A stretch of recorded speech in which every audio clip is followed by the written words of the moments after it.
All right, well, it is 6 o'clock, so let's go ahead and get started. Just one last reminder, we are recording this, so just as an FYI to everyone in the Zoom. I'd like to first welcome everyone to New Trier's first live virtual pitch night, where we will be showcasing the creativity and innovation of our student entrepreneurs. My name is Liz Mayer. I'm the Executive Director of the New Trier Educational Foundation. And all of us at the foundation are really thrilled to be hosting this event where students can have an opportunity to have a dialogue with a panel of seasoned entrepreneurs and business experts and get the feedback to hone their product offerings. I'd like to thank particularly Tom Lindberg, one of our board directors, and his wife, Kate, for their support of this event. An additional thank you to Erica Joyce, another one of our board directors, who was really instrumental in pulling this event together.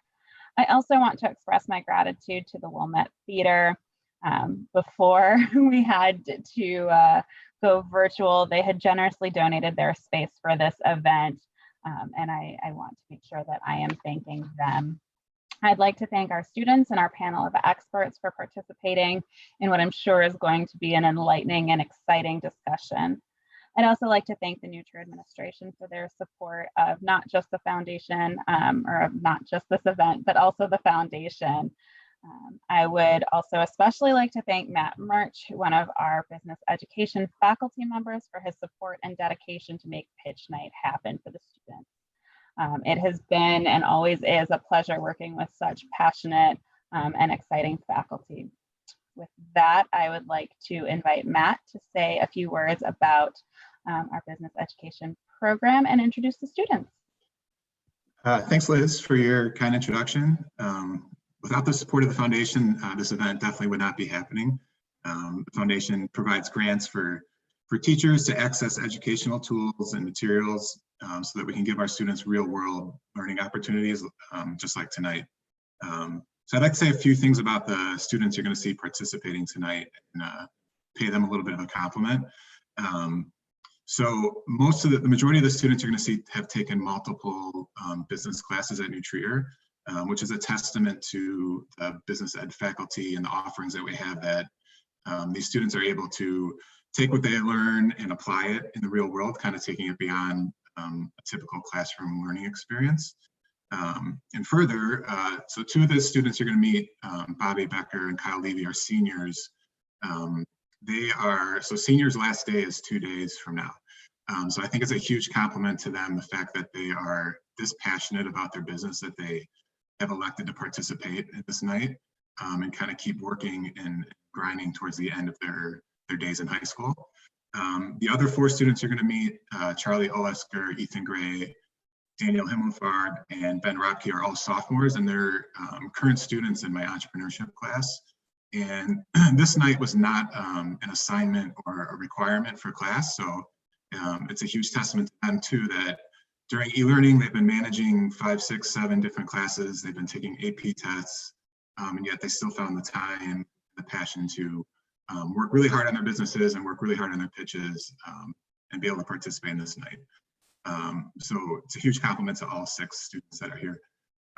With that, I just want to say thanks again to Liz and the foundation, and I'm going to turn it back over to Liz so she can briefly introduce the judges and then get started. So at this point, like Matt said, I will quickly introduce our esteemed panel of experts. I encourage you to visit our website to see the full bios of our judges. I cannot possibly capture the expertise and credentials of all of our judges in a short amount of time, but I will start with Alex Brown, who is the founder and CEO of cloud service firm 10th Magnitude. He's recognized as a thoughtful leader in tech-driven business innovation and industry economics. 10th Magnitude is headquartered in Chicago, is the largest pure-play Microsoft Azure services firm in the United States. He is a prominent voice in the tech industry, regularly sharing his experience and perspectives. Next up, we have Troy Hennekoff, who is managing director of Math Venture Partners and an active mentor with Techstars. Hennekoff was co-founder of Accelerate Labs, which became Techstars in Chicago in 2013.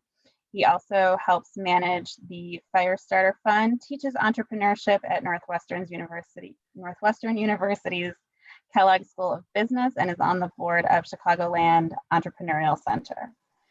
Next up, we have Michael Krasny, who is president of Sawdust Investment Management and the founder and former CEO of CDW Corporation, a direct seller of technical gadgets, including computers and networking equipment.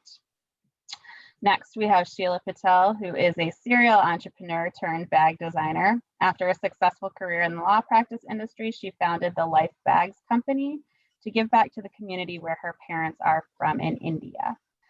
Sally Fortner is operating partner at L. Catterton, the world's leading consumer growth investor.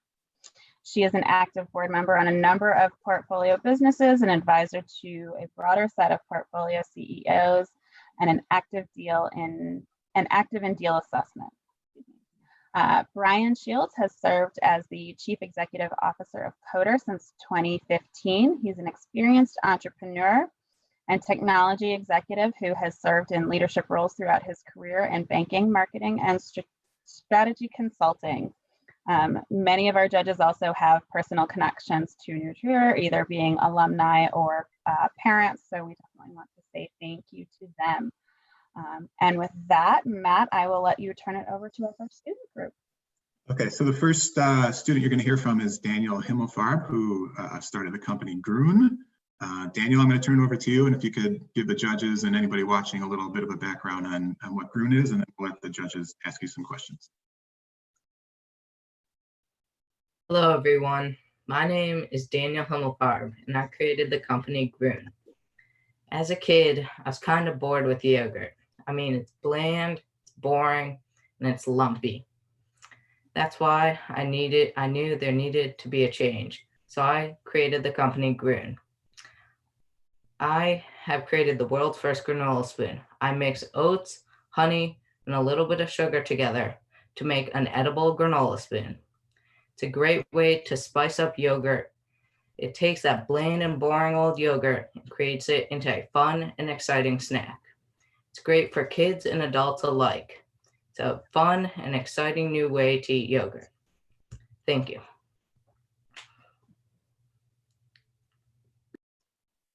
Awesome. So Daniel, I have a question. So this is once people try it and they understand that, you know, this is kind of fun and they get to eat the spoon and it adds flavor to the yogurt, I think that they'll buy into the concept. But how do people even know you exist? How are you going to get word out into the community that this thing even exists? And then how are you going to acquire customers? So first off, I've created my own website and I posted an ad on Nextdoor, which is a community, it's like a community neighborhood site where people just post interesting things about the community. And so I just explained to them, hey, this is what I'm doing. And I got a couple sales through that. I'm also planning on like marketing on Instagram because it's a cool, new, unique product that I think a lot of people would find interesting and order off my website. And lastly, the goal is to get my granola spoons into local markets like Sunset Foods and then expand outwards from there so I could sell outside of the Cook County region. Daniel, I really like the idea of your product because I love granola in yogurt as well. And I think it has sort of a fun novelty aspect to it. It makes me think of milk straws, these straws that had different flavors of chocolate and strawberry and stuff that made help moms solve the problem of getting their kids to drink milk. One of my questions for you is about your product cost and how you're thinking about selling it, whether it's in singles or multi-packs. And I was curious if you think about, if you've had any conversations with people about the price point. It's about $1 a Gruen, and whether you think maybe whether selling in multiples might be an option or something to get it to be at a price point that might be more affordable for a mom thinking of pairing it with a yogurt that costs kind of about the same amount. Yeah, of course. So right now the ingredients is by far the cheapest part of it. The packaging is the most expensive part. And so that's why I think selling it in a multiple pack, like 4 or 10, or maybe even larger, is probably the most effective way of selling this. And I'm just trying to obviously drive down the cost. I agree with the moms. I think it's a little ridiculous to pay the same cost as the yogurt for something to eat the yogurt with. And so, like with the help of an investor, I could like buy the packaging in bulk, so I could drive the cost of packaging down, and I could also buy the ingredients in bulk, which would also lower the cost of packaging. And my goal is probably to sell my granola spoons at 10 to 25 cents each. Terrific. Hi, Daniel. It's Sheila. I have a quick question. So you were talking about Instagram and marketing, and I have also a product-based company. It's in fashion. So I do a lot of collaborations. Have you thought about collaborating with anyone in the yogurt industry? Yeah, I think one of maybe the future goals I have would be to try to get my granola spoons like inside or like on top of the little cup of yogurt. Like I know there's like M&Ms on yogurt that you can like take off and put in the yogurt. And so I think it'd be great like that, really quick and accessible. And also just like putting it in the yogurt aisle, near the yogurt aisle, so people associate it with yogurt. I particularly liked your product, particularly because it's a consumable, literally, and that you get repeat sales on an ongoing basis. What are you doing about search engine optimization on the web? I actually went to your website, or I attempted to go to your website, and I was going to place an order to see how the process goes, but I was not able to find you on the web. Yeah, so I'm always trying to optimize my search results.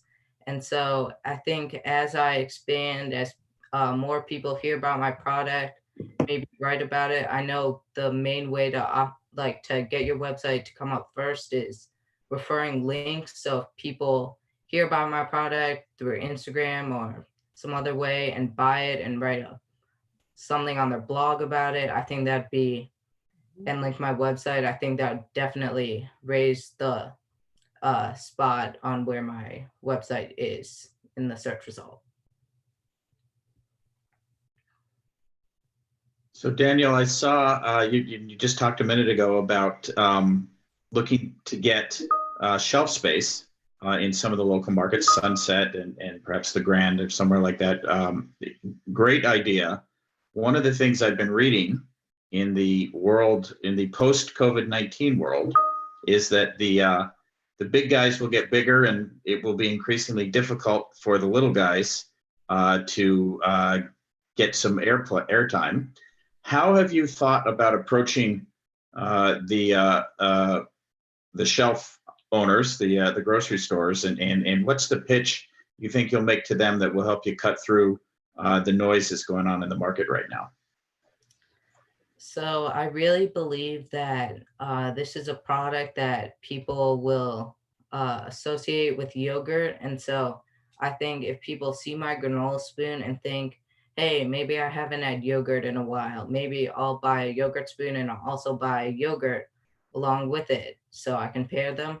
I think that'll be a great way to increase the grocery sales for the grocery stores, for the yogurt companies, and also just generate more revenue for the grocery stores through them buying my granola spoons.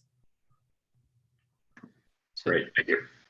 So you talk about giving some away, and I know I attended a presentation that was done by Kind Bars in Jimmy John's sandwich shop, and they both talked about how to start the business, how they were giving away almost more product than they were selling in the beginning, just to get people to try their products. So what are you doing about giveaways?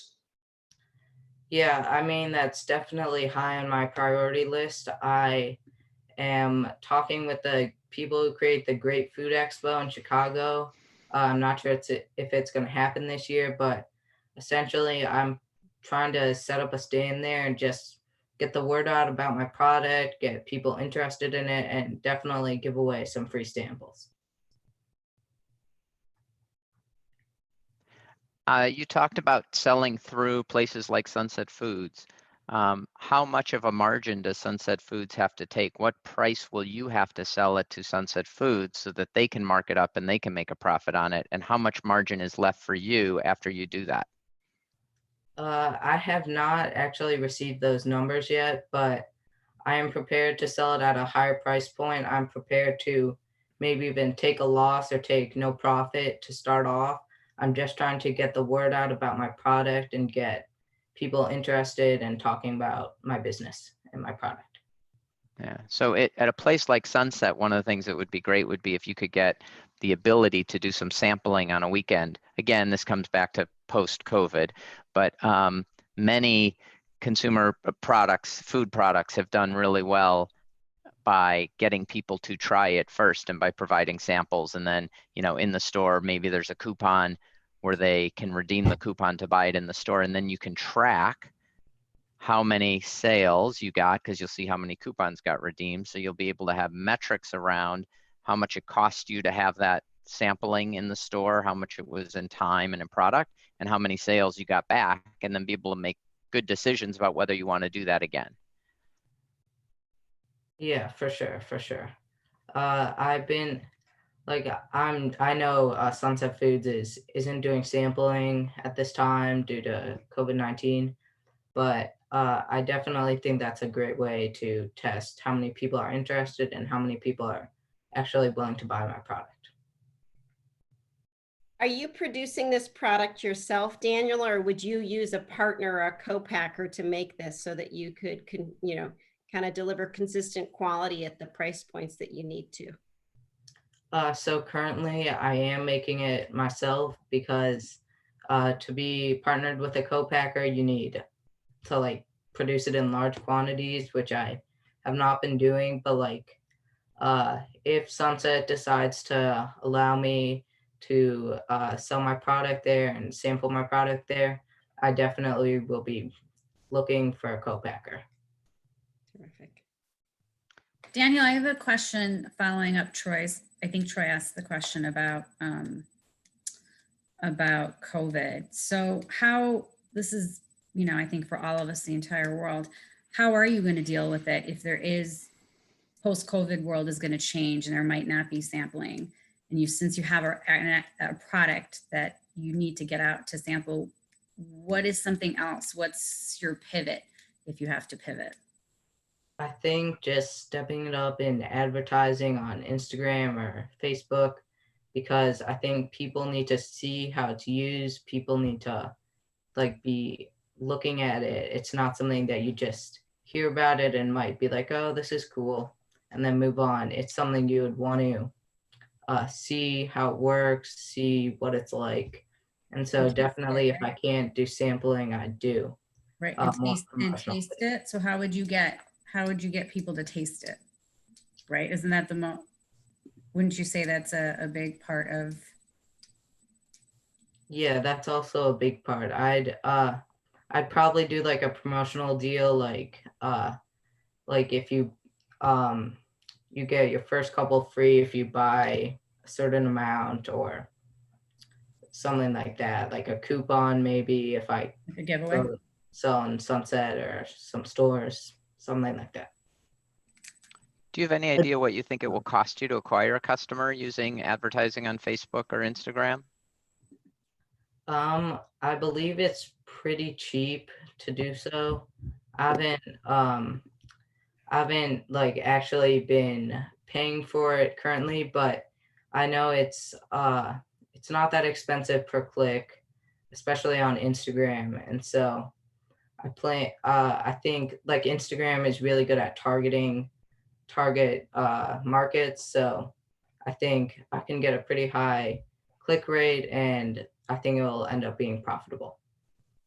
Daniel, have you thought of any influential either moms or perhaps kids, probably more apt to be moms, that you'd have in mind to help spread the word about your product and perhaps be a more efficient local or national face or advocate for your product?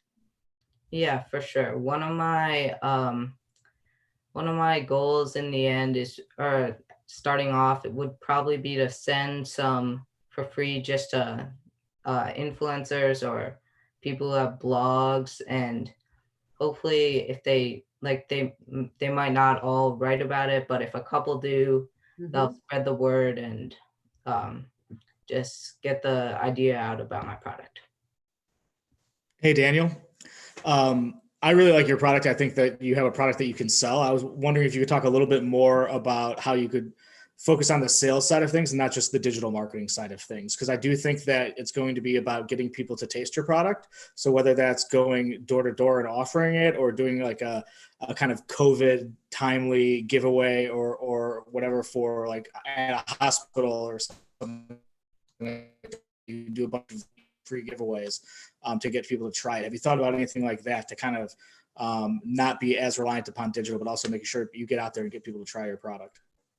Yeah, I mean, I was planning for sure of attending like food conventions or food expos, and I think getting the word out there would be great. People can see and touch the product a lot easier versus shipping it to them. But also like on the promotional side, like digitally, I'd have some offer at a store. I'd try to create a coupon that maybe get people to try it. Have you looked at other kind of comparable companies in terms of the market? Because I look at this and I think about RX Bar, and I think about like Magic Spoon, where I think you're right. I think you get a low acquisition cost on Instagram, and that there's kind of like a defined market for, you know, healthy, quick, you know, grab and go type food. Have you looked at how some of those companies got off the ground in terms of, you know, sales and marketing and fundraising? And if there's anything you've learned from any of them, I'd be interested to hear about it. I haven't looked at some specifically, but I know a lot of them start just with an investor getting into a local store, and just it kind of spreads from there. Like people hear about it, people talk about it, and it expands to more and more stores, and then and also through social media, it expands. And so I think that's how a lot of those businesses get off the ground.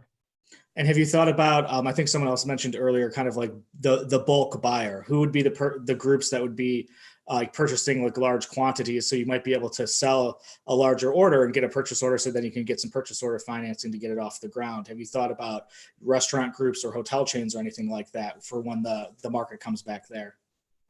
Yeah, for sure. I was thinking maybe those like stores, the acai bowl stores, they sell really yogurt like product, and I think if I could get them to buy a couple hundred just to start and see if they like it, see if they want to continue buying, I could get some startup money for that. Have you also thought about going to food brokers, companies that represent many different manufacturers of foods, into businesses, distributed through them versus going through a direct manner? You're giving up some margin to do that, but you're getting exposure through food brokers. I'm going to jump in and say that's going to be the last question for this group. So go ahead and answer, Daniel, and then we'll move on. Thank you, guys. Yeah, that was one of my thoughts. But I'm just a start. I'm trying to keep the prices low, and I can't. It might be a lot more difficult to do that through a food broker, and so even if it means getting a little less outreach, I think keeping the price low is one of my main priorities. All right. Thanks, Daniel, and Thank thanks you. for that round of questions. We're going to go ahead and move on to the next company. The next company is QCard, and QCard's founder is Ben Robke. So Ben, I'm going to turn it over to you, and can let the judges and viewers know a little bit about QCard, and they can ask you some questions. Hi, like Mr. Murch said, I'm Ben Robke. QCard is I think a fairly simple idea. It's that business cards with QR codes on them. And those QR codes, with just a tap of a button, they can save that person's contact information to your phone. So it's a lot easier than having to go and enter each line individually. It's an efficient and simple solution to the problem that a lot of people have with just stacks of business cards on their desk. Ben, I think you have astutely identified a really big problem, or at least a common problem in the sense that of that pile of cards and then the contact not being in your phone. One of my experiences when I was running PaperSource was how hard it was to compete with Vistaprint, because you can get 500 cards for $20. And the question I have for you is how to take this clever idea and own it, as opposed to having it be a feature that Vistaprint could just add to their existing offering. Thank you first off, but also I think one of the main things we would do against Vistaprint is really just focus in and just really focus in and make this our niche, because Vistaprint also does posters and all these other things. So I think if we market it as purely business cards and really get that point across, it actually ends up being maybe simpler than Vistaprint, where they kind of have to market all these different things at once. If you talk about competition, because I think there's a few other people out there doing similar things, and it's been happening for a number of years, although nobody's gotten any traction. So as far as I could find it, and I did a good amount of looking before I really committed to this idea, there are of course business cards with QR codes. I think the thing is that they just lead to websites as opposed to the contact information. But I would agree that our main challenge would essentially be communicating that QR code is different than just a QR code that leads to a website. So Ben, have you actually built the technology that you can scan a QR code and have the data go directly into the phone? There wasn't actually a lot of technology to be built. It's essentially using the already existing structures in place to save a contact, and essentially putting that file into a QR code. So yes, I have, in short. So I don't have to do anything. It works with any phone. I just scan a QR code and magically it appears. Yeah, it works on Apple and Android. You just have to hit save contact, and that's about it. And what happens if somebody changes some of their data? Do they have to get a new QR code? Yeah, if they got a new phone number or something. But the thing is, you pretty much have to get a new business card anyway. So I don't think that would necessarily be any different than a traditional business card. So Sorry. Ben, Sorry, go ahead. sorry, go ahead. Ben, I have a quick question. So you addressed the millennials and saying that there would be a big buy-in. I'm not a millennial, but I work with a lot of millennials, and I actually communicate a lot through Instagram. So how would you address that? So is that just the method is the phone number, the email, and then the Instagram? Would that also be linked into the contacts? Yeah, for sure. You can put social media tags. Okay. Yeah, or links in contact, contacts. Mm-hmm. So yeah, you could definitely put an Instagram handle in that. So Ben, I'm curious to go back to the question that Sally asked earlier. I think there are I think that what you're trying to do here is very interesting. There's clearly a need. As a person who has about 4,000 business cards sitting on my desk right now, it drives me crazy. And so I think the world is increasingly moving to a kind of contact-free approach to distributing business information, particularly in the post-COVID-19 world. There are some services out there today. So if you look at LinkedIn, for example, that LinkedIn has a button where if you hit it, it'll pull up a QR code and it'll connect me with whoever's phone I'm next to. They just scan my QR code and it connects us over LinkedIn, which is a nice feature, but it doesn't solve the problem you're solving of getting me their contact information. So it's a half solution. Are there ways you can extend your capability to get that contact information onto my phone, which is really what I'm looking to achieve? Can you do that without having to distribute a business card? And if you can, how would you then monetize that capability? Because I'm wondering if the value of what you're doing is perhaps in the technology and perhaps not in the card itself. Right.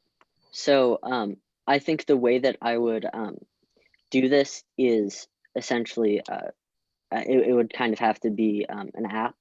And I think the way that you would have to monetize that is maybe through creating an account, because I think putting a price right when you get the app is a huge barrier to entry.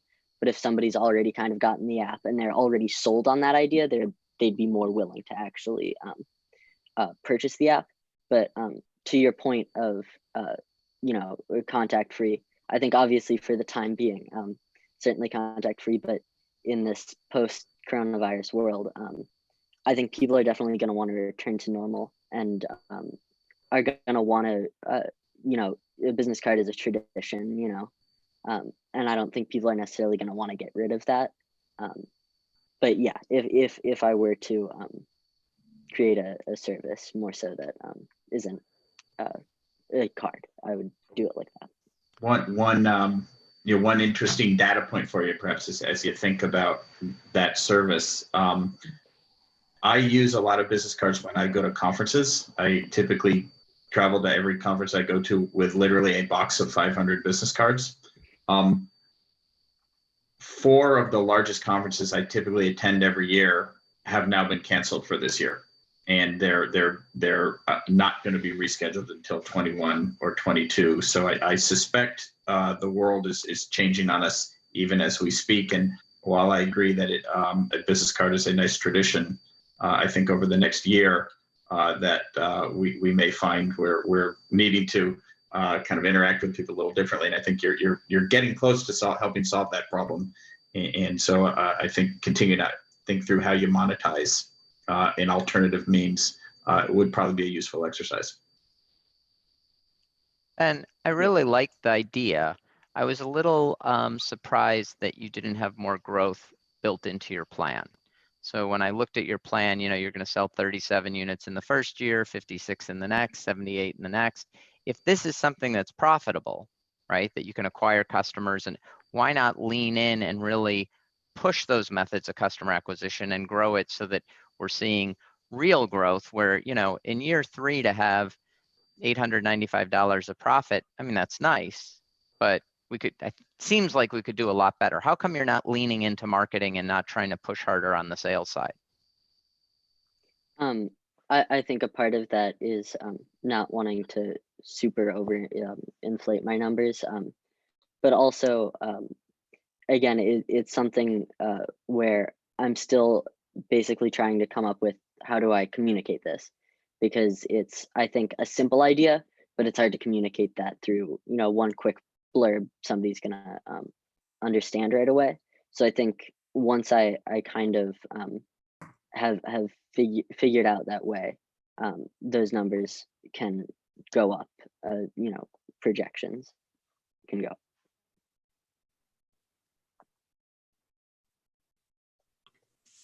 Hey, Ben, have you talked to any, local paper good manufacturers, any sort of paper companies that might be able to help you kind of scale this up or lower your costs or anything like that? And if so, what kind of feedback have you gotten from them? So I've talked to a couple. They weren't I think doing it myself ended up being cheaper. They weren't all necessarily the most enthusiastic and interested in that idea. I think I talked to 2 or 3 just in the area, and they seem to kind of want to do their own thing, unfortunately. So Ben, is your idea that you would be doing the printing and the kind of the the layout and cutting of all the cards, which is, this is a pretty hard, business in my experience to get right, to, without using a high-speed printer and a certain set of cutters. Is that what your takeaway was after you met with some of the partners? So I think initially, yes, I would be doing them myself. But I think the idea is once I've sold some, I think once I have more, I have some sold, I think talking to them again is a good idea, just because maybe they're more keen on actually listening to me versus, some high school kid with an idea, Yep. So Ben, one of the things I've learned is whatever your initial plan is, I assure you that's not the way it's going to go. That you're always going to have to make changes. You're in the QR code business, not only business cards. Where else can you take this technology of QR codes and personal contact information and find ways to make it useful, such as on the phone itself, for two people to exchange information from phone to phone? Are there other ways that you can make QR codes useful? Yeah, I think so. Like you said, there's, that idea of having them on the phone. And I think generally, especially trending towards a world where we might not necessarily be physically contacting each other as much, thinking about doing it digitally and having a platform for that might be beneficial in the long run. But right now I've been focused primarily on the cards, but I mean, yeah, that's something I think I'll have to consider a lot more in the future, and have to consider a lot more right now. Great job, Ben. I think it is time for us to move on to the next group. Matt, you want to come on and introduce them? Yes. All right, so the third group you're going to meet is Champanimals, and the founders of Champanimals are Ethan Gray and Charlie.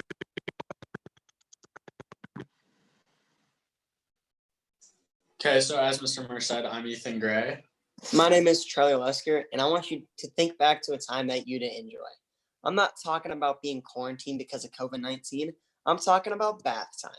Whether you hated it as a kid because it wasn't fun, or hated it as a parent because it's a hassle and stressful. This is not how bath time should be. No, bath time should be fun, easy, and convenient. And now, more than ever, bath time should be eco-friendly due to the fact of plastic shampoo and soap bottles filling up landfills and oceans. That's hundreds of millions of bottles that are hurting the environment. If only there could be a product that can make bath time fun and eco-friendly. Well, buckle up, because we're about to blow your mind. We're introducing Champanimals, the only eco-friendly kids shampoo bar that comes in the shape of your child's favorite animals. We're talking about shampoo in the shapes of lions, monkeys, hippos, oh my. But wait, there's more. Champanimals are eco-friendly due to the fact that the product and packaging are completely biodegradable and compostable. Overall, Champanimals are great not only for bath time, but for the environment. In addition to that, one of the expansions for Champanimals is also Champanimals Kits. This kit will allow the kid to make their own Champanimals using the ingredients they want, as well as any colors they want and any scents they want. You guys did a great job, I think, not just as a matter of entertainment and presentation, which is important, but from a business case that you laid out in your longer form video. I think in terms of identifying a compelling market space in terms of fun and eco-friendly shampooing, a real market that you identified the TAM and the relevant TAM in terms of kids shampoo, and described a value proposition that could deliver at a reasonable price point for consumers, a 75% gross margin. And you've got a couple different avenues you can experiment with in terms of the do-it-yourself and the consumer product. And describing yourself as hardworking management team members who clearly also have the ability to be great salespeople. That makes your investment idea more compelling. So I just, first of all, wanted to congratulate you on having so many planks of a business plan built out in this pitch night. Thank you. Thank you. Guys, loved your energy, and I love sustainability. It's baked into my mission, so I was super excited to see this. The only question I had was when you started going down the path of custom, how are you going to take those orders, manage those orders, and market those orders? I'm really curious about your custom side of the business. Yeah, so for like the kits, we're thinking as of right now, we're making it in our kitchen, but we definitely want to find a mass producer. But we would take the custom orders, and then we would have a set where we can just add the color and the scent in the same package. So it could be like a quick, efficient process. But as time goes on and the kits become more popular, we will definitely have set where we would have, right now we have 4 colors and 4 scents. So we can make, I believe the math on that is, I don't know, but we would have 4 colors for each scent, and then so on and so on. So we have enough for each pack where we can just pack it and go. So when you do custom, would you do bulk custom so that you could sort of decrease your cost? Yeah, definitely. So it would be bulk custom, and we would have the, So not just one-offs. right. So one color would have all 4 scents bulk and ready to make for the kit. But obviously it wouldn't be as high of a number as the normal, where it just be like for the blue one, it'd be black raspberry. So we would ratio it out where it would be cost efficient for us, yet still have the appropriate number of product needed. Okay, terrific job. Thank you. If I remember your video correctly, you seemed pretty adamant that you were trying to control the customer and go direct to consumer. And I'm really curious about why you've chosen to do that instead of distributing through properties that are appropriate to your same consumer. So one that comes to mind right now is there's a company here in the North Shore called Mighty Nest that is eco-friendly, sustainable products for the home. Your product would fit right in with them, and they have a customer base of hundreds of thousands of customers who are ordering from them every month. Like, why, with your margins, why not sell through wholesale? You'll lower your margin a little bit, but be able to dramatically increase your sales. Well, I think that could have been incorrectly displayed in the presentation. That's one of the ways we want to go is direct to consumer, which is on our website or even on Amazon, sell to consumer. But we also want to approach retailers, and we want to, there's a place on the North Shore in Glencoe too called Wild Child that we've also been approaching and trying to get into there. And there's also obviously big brand stores such as Bed Bath & Beyond, Target, and Walmart, Walgreens that we could even get into that we want to approach. And so even with our margins, we think that we're definitely open to approaching those stores. Talk a little bit more about packaging. How important is packaging to you, and how are you going about making sure you're getting the proper presentation and packaging? Right, so for right now, we showed you the packaging that we're looking into, and that packaging completes all the criteria we have that we want a packaging to have, with all the flaps and folds for child protection, as well as all the qualities of an eco-friendly packaging. That box is also 4x4, which is like an appropriate size for what we have. As for the kits, the kit packaging we're looking into, as the kits kind of just of a brand new idea. But for the normal packaging, we're just thinking of the 4x4 box that's completely eco-friendly, biodegradable, where even if they throw it in the trash, it will still not leave a harmful effect on the environment. Like, the main thing is that it's not plastic. Question, It is plastic, we're making sure are the 10 animals sort of floating around in that box? And I say that just because, you know, it's easy for soap and shampoo products to get all dinged up. And when people open them, they feel less delighted if the elephant soap or shampoo is missing its nose or whatever, its trunk. How have you thought about, you know, actually the inner pack? And I only ask a question this specific because I think your idea is good and you're going to be going forward with it. Yeah, definitely. So we've looked, as right now, if without anything, just a plain box, the packaging will support the animals, but we're thinking of adding tissue paper, like blue and green tissue paper, to kind of show eco-friendly, but as well as protect the packaging. And we did a few tests, like drop tests with the Champanimals and the tissue paper, and they worked out pretty well. So Charlie, I want to come back to Michael's question because I don't think you quite answered it. So what I heard Michael say is, how important is the packaging to represent your product so that someone can understand what's inside of it before they buy it, before they open it up, right? If you're in a retail store, Bed Bath & Beyond, they have to understand it. How do you communicate that to them in your packaging? Right. So one of the packaging options that the website we're looking at offers is actually a biodegradable, like sustainable clear window. So that would take a little bit into our margin, but we'd be willing to do that because we have a higher margin. And then that would allow the customer to actually look into and see the product, and then also the logo, which kind of shows what the product is as well. And then a slogan we could also add to the packaging. And I Charlie, think it was more than just the logo and what the product looks like. They have to be able to get a feeling of what the experience will be like and how people's lives will be better and children's lives will be better as a result of using this product. Right.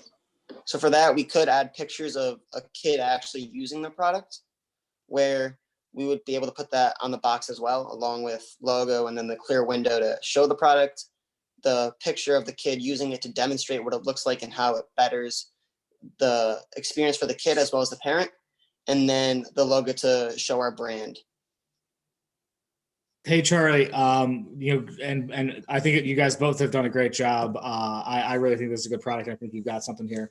I want to talk a little bit about like licensing opportunities, because I think that if I could be buying soaps for my nephews in the shape of the Avengers, like I'd probably be doing it at least once a year for their birthdays or Christmas or something like that. Seems like a good stocking stuffer.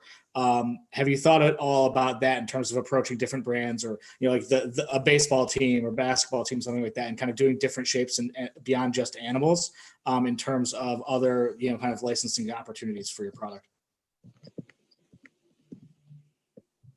Yeah, that's definitely been an idea that we've hit on, and we've been thinking definitely open to licensing. We could do sports, we could do superheroes, we could do movie characters, and we're definitely open to approaching that if that's the point where we're at. Where I think right now we're just trying to stick with animals because that's the kind of the target market we're trying to reach, which is 4 to 8 years old. But like sports would definitely be great for like 10-year-olds, 11, and even maybe our target market. But at the point we're at now, I think we want to stick with animals, but eventually we want to look at licensing. Yeah, definitely down the road. We really want to, like, that'd be something really cool that a parent would easily buy. Like, obviously, if a box has a Disney princess on it, you're going to buy that one for your daughter instead of just a plain white box. So Disney princesses, TV shows like Paw Patrol that kids love. I mean, maybe bugs, even if a kid likes a bug. But definitely licensing would be a really cool thing for us to do, and it'd be a really cool partner that we could include. And I think that would be a huge part of our business if we're able to accomplish that. And okay, and then kind of the flip side of that as well is, have you guys thought at all about kind of like any sort of animated content strategy for YouTube videos? Because most kids that are being raised by millennial parents are being put in front of screens and watching videos on YouTube Kids all day. And if you can basically get your Champanimals as like characters in little skits, like singing the alphabet or whatever, like you're going to sell a lot of soap. I mean, yeah, for our product demo, we try to do something along the lines. The cartooning was actually a little bit more difficult than we thought, but if we can hire someone that can do that a lot better than we can and turn it into a cartoon where they teach you how to brush your teeth or teach the ABCs, something interactive that the generation of parents would like, we'd definitely be open to doing something like that, because that would also boost sales. Very cool. Thanks. Thank you. So I have a question in terms of sustainability. How have you worked that into your marketing? Because in terms of the millennials, I think that's a great marketing tool. There's a really good market in Chicago called the Bide Market. It's an entirely sustainable market, and they're going virtual. It might be something for you to look into. It's a plastic free, especially if you're sustainable and you have packaging that's sustainable, to sort of launch. It's a virtual market. Yeah, so I think our company really tries to emphasize the eco-friendly part of it. And I think we do that through social media a lot. We have an Instagram and Facebook, which we really try to promote how our company is eco-friendly and how we don't use plastic in our product and how everything's biodegradable, all natural. And we really just try to emphasize that with everything we do. And we show that through our packaging, through the colors even that we use in our product.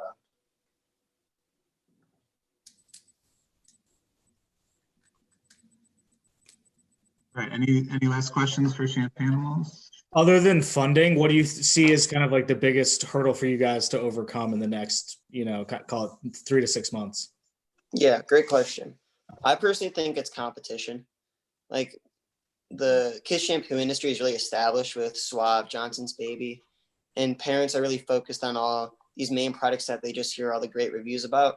But when you really dive deeper in it, they're not that great. And if we're able to not really exploit that, but show how we're better, we'll definitely be able to get more customers. And that's when we start making more money. Like Lush, they're kind of taking over the eco-friendly shampoo business for the adults.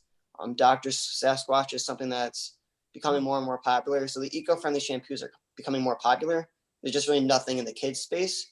So if we can really preach that we're the best eco-friendly kids shampoo, then that will help us overcome our challenge of competitors.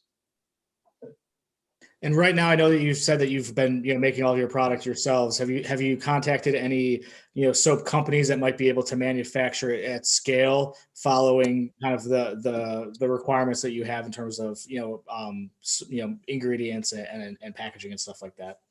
So we've actually contacted Jump in real quick and just say that's the last question for this group. So go ahead and answer, Charlie. So we've contacted a few manufacturers. One, they were kind of on a smaller scale like us. So we're kind of still looking for bigger soap manufacturers in Chicago area or around there. But that's definitely something we're looking into, and that's definitely something we want to get done pretty quick so we can launch with more products to sell, obviously. All right, thanks. Great job. Thank you. All right, thanks, Charlie. We have one more group. The last group is going to be Barrier Battles, and that's Kyle Levy and Bobby Becker. So I'll turn it over to Kyle and Bobby. Hi, judges. I hope you guys liked the video. We are Barrier Battles. We are a board game, and we've had a lot of success so far. Our unique value proposition per se would be the fact that our game is incredibly simple to learn. It kind of keeps up with the shorter attention spans that a lot of kids and adults have because of technology, but it also has a lot of deeper aspects of strategy and aiming and decision making, like a video game or like a game like chess. A lot of what we've been focusing on with Barrier Battles is making sure we know what our target market is, but not only a target market, knowing who enjoys the game and making sure we're doing what we can to add things to our game that would further what people like.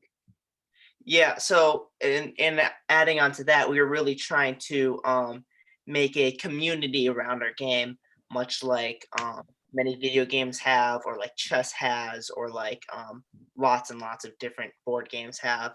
And to do so, we've been creating a club at New Trier. We're planning to give away a set to each advisory at New Trier. We were going to do that this year, but sadly that was cut short due to the virus. And we're planning to give the game and sell the game to different camps so camps can play it. And we're really just trying to grow from the ground up groups of people that can play, study the game, and have fun with it. So far, we've had most of our sales have been to kids and parents of kids. We've been doing that through a local toy store. One of the most successful endeavors we've done so far was giving away a set to a school, and that ended up creating a whole community at our old middle school central. Kids would play it all the time there. Like 20 kids bought it at the local toy store, another 30 bought it from our website. And we've had a lot of success. And in terms of where we plan to go in the future, We currently have 1,500 games in stock. We've sold / given away around 600 so far. And we plan to either license it with some sort of company, the main one being Blue Orange, just the more established game company that can put more money into its marketing and whatnot. And then if we cannot find a deal that we like, there's also a smaller company that started by an investment banker and a recent college graduate. And they're kind of in the stage we were a year ago, where they've ordered the exact amount of games and they're planning to sell the product. And if we were to go on the license off to college, we do some sort of deal with them where we'd work together to sell our game, and use resources and connections, pull together, both of ours. And really, this has all been kind of building a network. Even with our customers, we have just been building a network. And for example, of why we find that so valuable. Recently, one of our sales led us to get on Fox 32 Chicago. So we were on the news. We were on last Thursday around 5 o'clock and 9 o'clock program. That yielded us a ton of sales. People just knowing about Barrier Battles, talking about it. And then the next morning we were asked to be on B96. So that was just another way our network has really helped us spread our game. Mm-hmm. And I think we've successfully been able to at least capture, at least if you look up Barrier Battles, the first 10 results are of us, of different either articles or our website, our YouTube video. The way we teach people how to play is by sending them a YouTube video, and thus we get a lot of views on the YouTube video, which will hopefully grow traction in the future. And then in terms of scaling, we are looking into ads. We have not put really any money into ads so far, but we plan to experiment with either YouTube ads or Facebook ads to try to find a right one. So in the future, if we order higher amounts and we end up, just keeping the game to ourselves, then we can scale it. Bobby and Kyle, you've done I really respect how entrepreneurial you are in terms of the process by which you developed this game and sort of iterated on its features and had a lot of consumer feedback as you created it and expanded to think about how to create a community around it. And also you've got the hustle and the entrepreneurship in terms of getting PR and getting opportunities to meet other people like you did through the Chicago Toy and Game Show and getting to go to Toy Fair to really get to see how this industry works. One of the challenges in the toy space is that so much of the distribution has shifted to really large players, with Toys R Us going out of business and smaller specialty toy shops struggling, or things like the Brain Store not being in business any longer.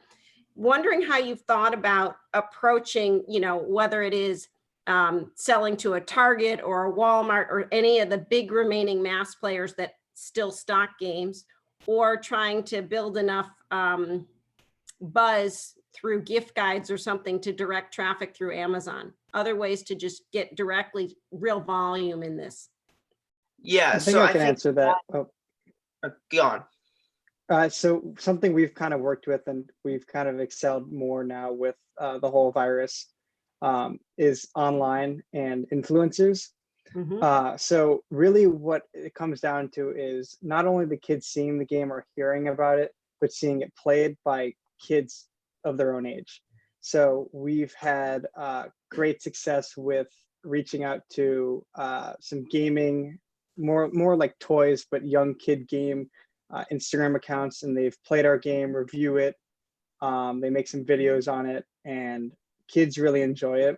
And when parents see the kids enjoying it, when kids see other kids enjoying it, they really lock on. The thing that you lose when you're at a store like Target is you're just another game on the shelf.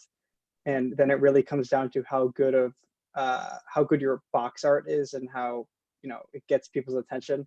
But you kind of lose a lot of that because what one kid finds cool might not be the same as what another kid finds cool. So it's hard to find that perfect art. But if the kid really enjoys the game and sees the game being played and he likes it or she likes it, that gets their attention a lot easier. I was particularly impressed and excited to see the competition that you have amongst people. Is there a way to take that online in order to be able to create a universe in which kids can be playing online and broadcasting it and almost creating your own channel? Yeah, so we've had success live streaming before in the past. I'm kind of teaching kids different tricks to do online. We have posted videos of tournaments and people playing at the highest level. And of course, our YouTube video, just for the fact that we send it to every single customer we have, has gotten a lot of views, which kind of grows our traction online. But yeah, we're definitely looking more into of how do we put the community interaction we're getting in person, either through Google Club or at camps or at different schools, and to transfer that online.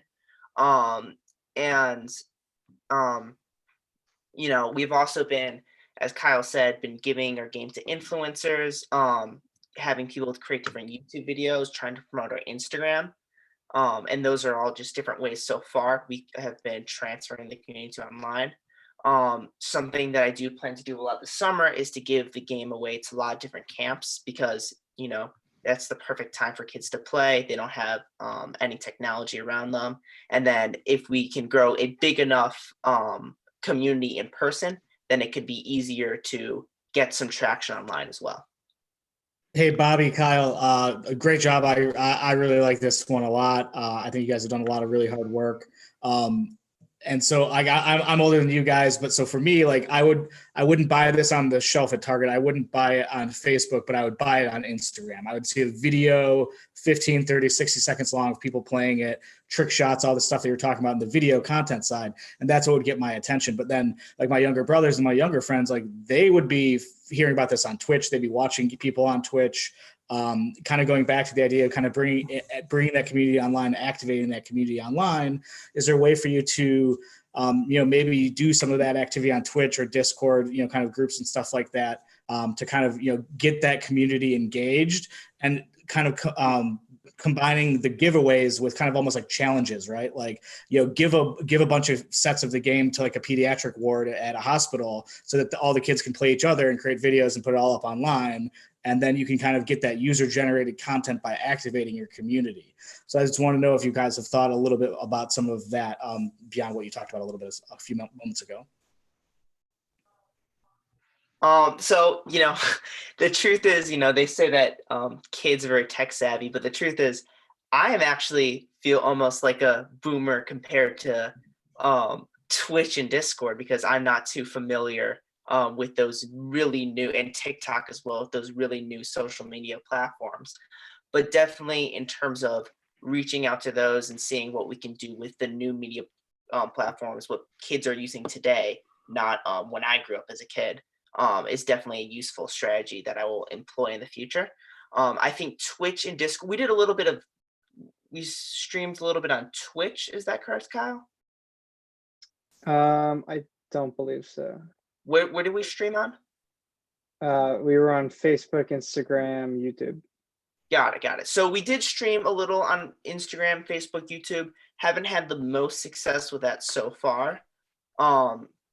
So really, going to the next level and actually taking on the new media might be a very good idea.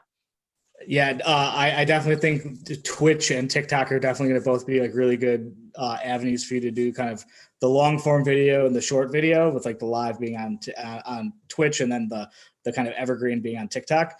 And then one other thing I was curious about is, have you thought about doing any sort of collectible component to the game, whether it's specific pieces or I don't know how you delineate the blocks versus like the knockers basically.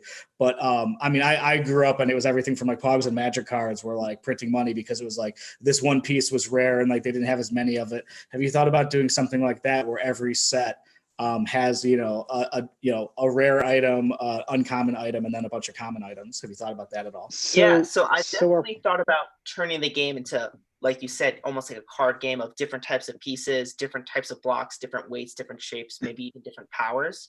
But something like that required a lot of tooling cost and a lot of startup money to start it, so we can make different types of pieces and blocks. So we're not necessarily, we don't really have the capital to be able to do that. So my philosophy with the game would have it be something like chess, where at least for now, at least for the next few years, the core game stays the same and people explore different things you can do just with the simple mechanics that already exist within the game. That We makes don't sense. want to grow Don't too forget people fast. We buy want to really expensive establish. chess sets too. Sorry, I didn't hear you. Can you repeat that? Oh, sorry. I was just saying, don't forget people buy expensive chess sets too. Yeah, that's true. So what we have done is we actually had a special black and white version with the wood blocks. It was super nice, and we were able to raise $700 for Mesicordia, and we gave it away for a raffle. And what I found is that like a wooden, almost more mature collectible item does do very well, and people are willing to pay a higher price for it because it's seen as rare. So that's something that we have considered and we may do moving forward. So you guys have done a nice job with this, but all of your talk is about all the different ways that you can market and get people to you can raise awareness and get people to understand that you have this game. Yet when I looked at your video, you talked about your next round being 10,000 units, and your budget for advertising was $5,000. That's 50 cents per unit. I don't know any way you're going to sell units if your marketing budget is only 50 cents per unit sold. How did you think about that? How'd you come about that? So $5,000 was really a number that we thought would be our next step, considering we've used essentially zero for current advertising. We don't plan on making that 5,000 a hardcore number. We plan on what we've done with first round is we take a lot of our profits that we have early on and we reinvest that in advertising. So it would end up being, I don't want to say a number, but it could be, 3 times that, and that would kind of carry on our advertising. Yeah, the truth is we really have not put much, effort into paid advertising so far. So really that 5,000 numbers But don't not take even paid advertising. Like giving away a game is an advertising cost, right? You have to, that money has to come from somewhere, right? That's a Yeah, sure. And I whether, think right? giving Going away to conferences, going to toy fairs, all those activities are marketing, and they do cost money. Right. We don't include those numbers in our business numbers because we tend to do those self-funded, so we kind of cover out of pocket, as we're not making money from this. We're looking more as a long-term investment. So for example, when we went to New York, we used money from the ShyTag Chicago Towing Game Convention, money that we won from that. We used money that was just our personal money. We try not to use too much business money, as we try to use that to reinvest and buy more. Yeah, definitely for small cost, we pay it out of our own pocket just to keep more money within the business. But in terms of giving away sets, we have given around I want to say an average of like 20 so far. You're ready, so okay. Sorry about that. And really that has been our main source of advertising and marketing so far. So guys, I love the idea. I'm a big gamer myself, virtual and real, particularly with the kids at home now, playing a lot of board games. I am curious what you are thinking about in terms of your growth and particularly your exit strategy here. So what I'm curious about specifically is, are you viewing this as primarily a single game kind of play that expands through unit sales, or you've done a lot of work to build out kind of a broader organization here? A lot of the stuff you've done with your social media strategy could lend itself to more of a game publisher brand strategy. So I'm curious what path you ultimately think you're going down and where you see the growth coming from, and what therefore the exit may look like. So I do not see our company making an entirely new game. maybe later down the line, we would produce another game with similar mechanics, though with a different twist of barrier battles. I don't think either of us plan to become the next Hasbro and have a bunch of games under our belt and grow K-pop games itself. I think at this point, the business really just revolves around the product. So as you said earlier, we're hoping to either license the game, work with another company, either the smaller one, like we said, who are just starting up and have that be more 50-50 split, or we'd license it with something like Blue Orange and established companies. And if we did something like that, it'd be very hands-off and we'd just get a % royalty off the games that they sell. Yeah. Great.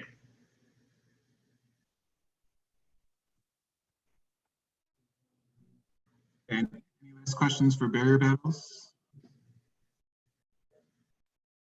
How are you going to coordinate this? Presuming you both are going to different colleges, how will you manage the business going forward? So I think that's really why we would want a license. That's a big reason, is because, you know, us coordinating from 2 different colleges, it has an advantage because we can spread it at 2 different points. We can create a community at 2 different points. But us communicating, we'd stay communicated through online. But yeah, that is a hurdle we will eventually have to cross. And whether it's through licensing, whether it's through redistributing ownership, we're really not sure yet, but we're open to all possibilities.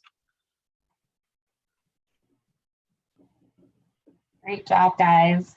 So that was our last group. I think that all of our students did a really incredible job, and clearly I have some shopping to do for my husband and I for some games and some soaps and things like that.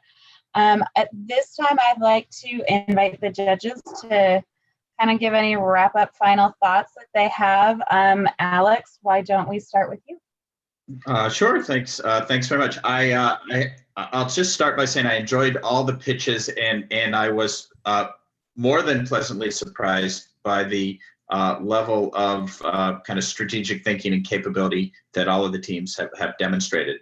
One of the things that really struck me was I wasn't quite sure what to expect from a group of high school entrepreneurs. And I think the thing that most surprised me was the breadth of thinking that the 4 groups demonstrated around plumbing different opportunities within the marketplaces. They were all so unique and covered such a range of interesting spaces in the marketplace and opportunities. It showed a diversity of thought and a maturity of thought that really impressed me. And so my hat's off to all of you. I think these ideas have a long way to run, and I am looking forward to seeing where the teams are able to take it. Thank you so much. Troy, any last thoughts? Sure, I thought it was great, and I love to see this. And I have some specific thoughts I wrote down about for each one of you. So, Daniel, I don't know if you've listened to the podcast How I Built This, but there is a great episode with Peter Rahal, who is the founder of RX Bar, on how he got that from an idea, making the bars in his home, to taking it out to market and making this huge success, which he ultimately sold for hundreds of millions of dollars. And I think that would be a great 45 minutes spent for you to think about how you can take your product and scale it similarly.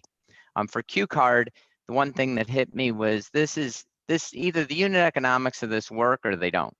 And if they do, I'd love to see you scale and scale way beyond what you had put in your deck and see you get way more sales, because I think you'll have an engine where a little bit of marketing leads to sales and you can repeat that. And the goal of a business like this is to rinse and repeat, rinse and repeat, rinse and repeat. On Champanimals, think about those distribution channels. You have a great and unique product, and there are some, even here in Chicago. Again, if you want a connection, I can make a connection to you to Mighty Nest, which is here in Chicago, but they distribute nationally. And take a look at their website. Feel free to reach out to me. You can get my information from the folks here. And then last was Barrier Battles, and really showed some entrepreneurial initiative, amazing entrepreneurial initiative. There are 2 companies here in Chicago that you might want to meet with, and I could make introductions to both. One is Cards Against Humanity, which is a bunch of North Shore folks who put that together, and they're based here in Chicago. And it's obviously all about games. And then the other one is Spike Ball.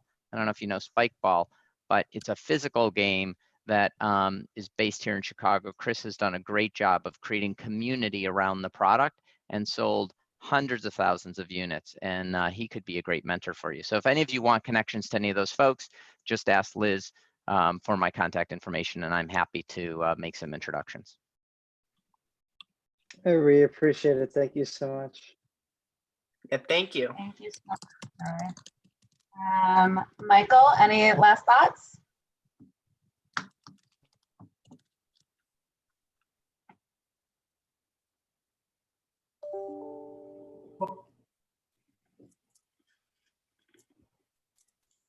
Am I live now?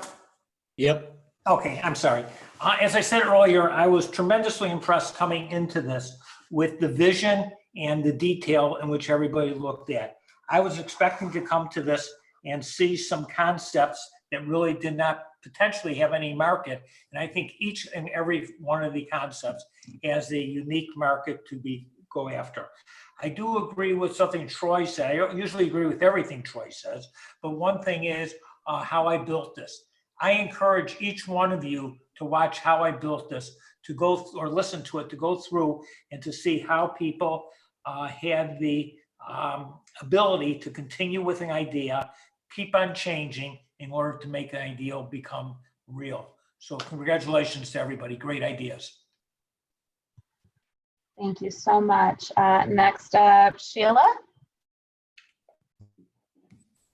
Hi, I agree. Incredible ideas by all four teams. Use of everything that you guys spoke about in terms of community. I love that all of you had some sort of social impact built into your companies. You were really thinking about how to change the community and what to do for other people, how to make people's lives easier. I know we always talk about numbers, and when you sit down with venture capitalists and investment bankers, they'll be wanting to see the numbers, but I really appreciated how each of you were talking about the breadth, especially right now in this COVID world, of just the social impact portion of it. And I thought somebody had said that we're just high school students. You guys were incredible for just high school students. I'm really impressed. Thank you so much. Sally? Well, just building on all the great comments by Alex, Troy, Michael, and so I think the ideas are terrific, and the problems you're trying to solve are the foundation of when there's a good business to be built.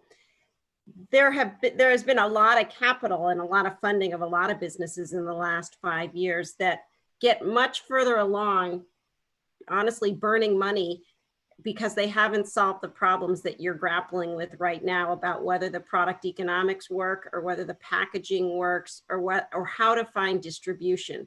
At its core, how to find distribution through social platforms or selling on Amazon or getting into grocery or mass stores. So you guys are grappling with the same questions that businesses that are trying to get from 10 million to 50 million are grappling with. And not all businesses figure these things out right away, and a lot of enormously successful entrepreneurs don't get things right on their first time out. So keep working the problems for these business ideas, because they all seem to be ones that have potential, but also all of these things that you'll learn that will work or not work here will be great lessons for the many businesses and ideas you may develop over the course of the years ahead. So tremendous job. Thank you so much. And last but certainly not least, Brian. Sure. Once again, everybody did a great job. Really enjoyed it. I knew kind of coming into this that you guys were all going to have, a very strong presentation, very strong business models. I was really impressed with what you all put together. Quite frankly, I've seen, people with 10, 15, 20 years of business experience and MBAs and stuff like that have worse presentations and worse business models. I think all of these have somewhere to run. Kind of echoing Troy's point, for the game side, I definitely think that talking to Spike Ball and Cards Against Humanity locally makes all the sense in the world. I think that looking at our X bar, not just from the how I built this, but just how they did on packaging, I think for Gruen makes a lot of sense, because I think that that's what made them into like this like hugely successful company. And then for Champanimals, one of the things I was thinking about was that you should look to find a soap manufacturer and kind of look to, there's probably a how I built this episode about this too, but look to the Harry's model where they basically started getting razors and they went and found a factory that made razors. And then they turned around and they sold to that big, huge corporate competition that they were so worried about at the beginning. And so like the Johnsons and Johnsons of the world and the Procters and Gambles, like they don't move fast enough to come up with good ideas. So they end up buying them. So like, don't be afraid of like the battleship in the water. If you're able to move faster around them, that there's usually an opportunity there. And then for cue cards, like I've got a friend who's like third generation, runs a family owned paper business. They do everything under the sun. He's a New Trier grad. If you're interested at all, I can put you in touch with him. I'm sure they might be able to talk a little bit more about what you're looking to do. But once again, everybody did a great job and I really enjoyed it. So thanks again. Fantastic. Thank you so much. I'm going to invite Matt actually to make some closing remarks. These are, students he's worked with for a long time, and I know he's proud right now. Thanks, Liz, and thanks again to the foundation. I really want to say thanks to the judges. I'm not sure if you guys realize how much this impacts the kids, a chance to learn outside the classroom, away from worksheets and boring tests. This is something that they'll use and remember for the rest of their lives. And as was mentioned by some of the judges, whether these businesses turn profitable or they use these skills in future businesses that they work at or start, I think we'll be hearing from these guys down the road. I keep telling them one day they're going to come back and be guest speakers and judges at New Trier. So thanks so much for taking 2 hours out of your night to do this. Liz, any last words? I will just echo yours and say thank you to all the judges for taking the time to do this. It really does, enhance the students' experience, and I think that's something that's really special about New Trier, and connects us to these bigger ideas and bigger opportunities. So I just want to say thank you. Thank you again to the business education department at New Trier and the administration for really supporting this and wanting to see this be successful. So thank you all so much. And I hope you guys all have a good night and stay safe with everything going on in the world right now. Thank you. Thanks everybody. Thank you, and congratulations to everyone. Nice job. Thank you. Appreciate it, Ton.